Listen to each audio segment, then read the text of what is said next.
And the recovery continues. Macau's casinos raked in over 21.8 billion patakas last month, the highest monthly revenue in nearly 2 years, since January 2015. It was the third month of good news for the sector, fueling hopes that the city is turning the corner after 26 months of decline. Pent-up demand during the National Day Golden Week was a big reason for the improvement. Nearly 1 million Chinese tourists visited Macau in the first 7 days of October, the most in at least a decade.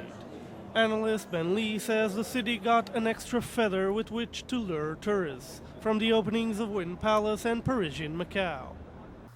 The VIPs regain interest in coming back to Macau to have a look at the new properties. In fact, the VIP business, Golden Week, grew about 100% month on month.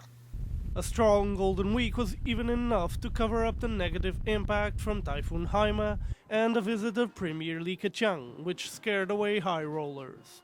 In fact, the second week of October, we saw the average daily revenue drop by half compared to the first week in October. So yes, it was significant. Several analysts expect the recovery to soldier on. Union Gaming Asia Managing Director Grant Govertson forecasts 11% growth for this month.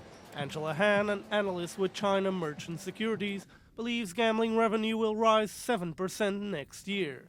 Most analysts seem unconcerned with last month's arrest of 18 employees of Australian casino operator Crown Resort in the mainland.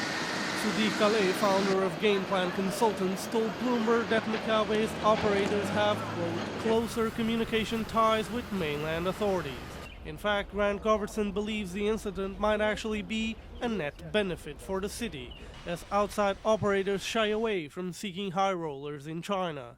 Ben Lee disagrees, and he fears that gambling revenue will go back to red. By far and large, we have heard that most of the other casino operators have taken the cautious line and have stopped their people going to China for the time being. Who'd go there, wine and dine them, help them facilitate a transfer of money without those people being in your face all the time. We anticipate conservatively a potential impact of somewhere between 15 to 20% of their premium mass and direct VIP business will probably fall off over the next 2 to 6 months. With 2 months left, Macau casinos have already raked in close to 185 billion patakas in revenue this year. They will surely hit the 200 billion pataka target set by the government for 2016.